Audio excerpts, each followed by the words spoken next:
Second part के अंदर यहां पे भी आपको ये जो टर्म्स हैं ये 3 टर्म्स दे रखी है। 5/2 इंटू -3/7, ये इंटू में तो ये एक टर्म मानी जाएगी। आगे माइनस आ गया है और फिर ये 2 नंबर मल्टीप्लाई में है। -1/6 इंटू 3/2, तो ये दूसरी टर्म मानी जाएगी। प्लस 1/14 इंटू 2/5, ये एक अलग टर्म मानी जाएगी। तो ये 3 टर्म्स हैं। अब इन 3 टर्म्स के अंदर मैं ये देखता हूं कि ऐसी कौन सी 2 टर्म्स है जिनमें कोई चीज सेम सेम आ रही हो। देखिए फर्स्ट टर्म के अंदर 2/5 है मल्टीप्लाई में, और लास्ट वाले टर्म के अंदर भी 2/5 मल्टीप्लाई में है। यानी यहां पे इन दोनों टर्म्स को मैं एक साथ लिख सकता हूं ताकि आगे चल के 2/5 में कॉमन ले लूं। तो पहले मैं यहां पे कॉम्यूटेटिव प्रॉपर्टी लगाऊंगा, यानी इनका ऑर्डर चेंज कर लूंगा और उससे कोई आंसर पे फर्क नहीं पड़ेगा।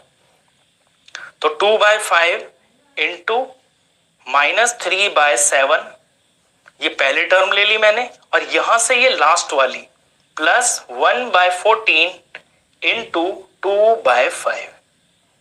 आगे ये चीज है, ये अलग है, इसे हम यहां पे लिख देंगे।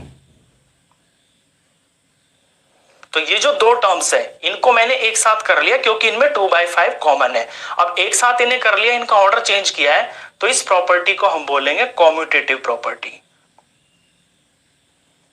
कॉम्यूटेटिव प्रॉपर्टी का यहां पे इस स्टेप के अंदर हमने यूज किया है। अब इन 2 टर्म्स के अंदर 2/5 यहां हम कॉमन ले सकते हैं, तो दोनों में से 2/5 कॉमन ले लेंगे। तो इतने में से फर्स्ट टर्म में से यहां -3/7 बच जाएगा। आगे यहां भी 2/5 इस टर्म में से कॉमन ले लिया है, तो यहां प्लस 1/14 बच जाएगा।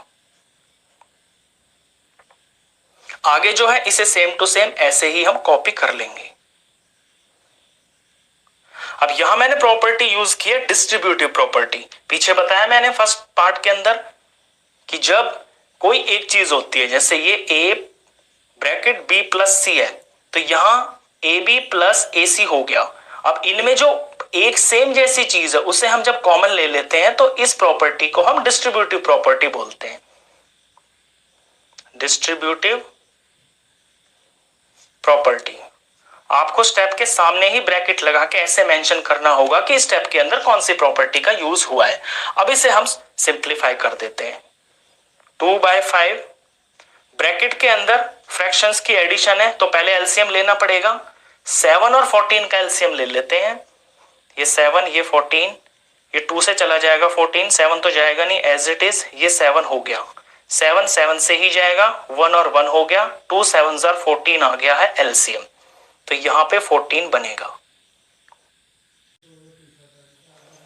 अब ये स्टेप के अंदर ध्यान देना, जिसको ना आता हो फ्रैक्शंस की एडिशन, तो एलसीएम 14 आ गया है। तो फर्स्ट पार्ट में ये जो पहला फ्रैक्शन है इसका डिनोमिनेटर 7 है, इसको भी हमें 14 के बराबर करना है। तो 7 2s होता है 14, तो यहां 2 से मल्टीप्लाई करना पड़ेगा। यहां किया है तो यहां भी करना पड़ेगा। तो यहां पे 3 2s 6, तो ये -6 हो जाएगा ऊपर। आगे प्लस का प्लस, ये 14 है और एलसीएम भी 14 है, तो यहां तो कुछ करना ही नहीं है। तो जो ऊपर की चीज है वो एज इट इज उतार देंगे। आगे -1/6 इंटू 3/2। अब इसे सॉल्व करते हैं। तो 2/5 एज इट इज, ब्रैकेट का आंसर निकाल लेते हैं। तो ब्रैकेट में ऊपर माइनस और प्लस का नंबर है, तो माइनस प्लस सब्ट्रैक्ट हो जाते हैं। 6 में से 1 जाएगा तो 5 आएगा, और माइनस का 5 आएगा क्योंकि बड़ा नंबर का साइन माइनस है। तो ऊपर -5 हुआ, नीचे 14 हो गया। अब इसे भी यहां सॉल्व कर लेते हैं हम। ये 3 और 6 मुझे कटता हुआ दिखाई दे रहा है, तो 3 1s 3 हो गया और 3 2s ये 6 हो गया। ऊपर प्रोडक्ट करें इसका तो 1 1s 1 और ये माइनस, तो यानी कि -1। नीचे 2 2s 4 हो गया। अब यहां पे ये जो पहली 2 चीजें लिखी हुई हैं ये ब्रैकेट में है दूसरी वाली, तो इनका मल्टीप्लीकेशन होगा। ये अलग है माइनस की, इन्हें हम मल्टीप्लाई कर सकते हैं। मल्टीप्लाई का रूल होता है कि कोई चीज ऊपर नीचे अगर कट रही है तो उससे हम काट सकते हैं। 5 और 5 यहां मुझे कटता हुआ दिखाई दे रहा है। 5 1s 5 हो गया और ये 5 1s 5 हो गया। माइनस लगाऊंगा क्योंकि यहां माइनस था। 2 और 14 आपस में कट रहे हैं, दोनों 2 के टेबल में आते हैं। 2 1s 2 हो गया और 2 7s 14 हो गया। अब ऊपर ऊपर 1 1 जार 1 और माइनस है तो माइनस का 1, नीचे 7 1 जार 7, आगे -1/4 लिखा हुआ है एज इट इज, यहां पे कॉपी कर दिया।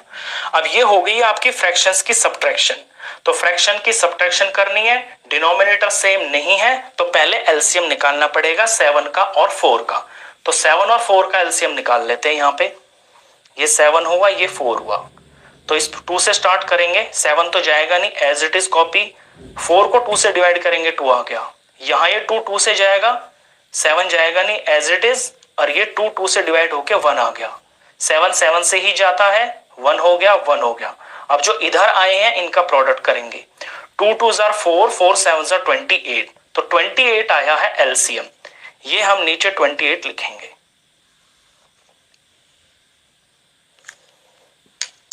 अब पहले पार्ट पे देखें, पहले फ्रैक्शन में तो नीचे डिनोमिनेटर 7 है और हमें इस 7 को 28 के बराबर बनाना है, तो इसे 4 से मल्टीप्लाई करना पड़ेगा।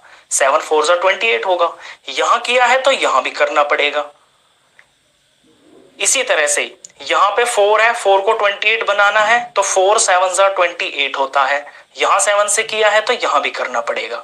इसके बाद ऊपर की चीज लिख लेते हैं, तो -1 इंटू 4 ये -4 होगा, आगे -1 इंटू 7 ये -7 हो जाएगा। अब ऊपर ऊपर दोनों नंबर माइनस के हैं तो माइनस माइनस प्लस होता है, यानी कि ऐड हो जाएंगे दोनों। 7 और 4 का सम करेंगे तो 11 आएगा, दोनों माइनस के हैं तो माइनस का 11 आएगा, नीचे 28 है। अब ये दोनों नंबर आपस में किसी से कट रहे नहीं है, तो यही आपका फाइनल आंसर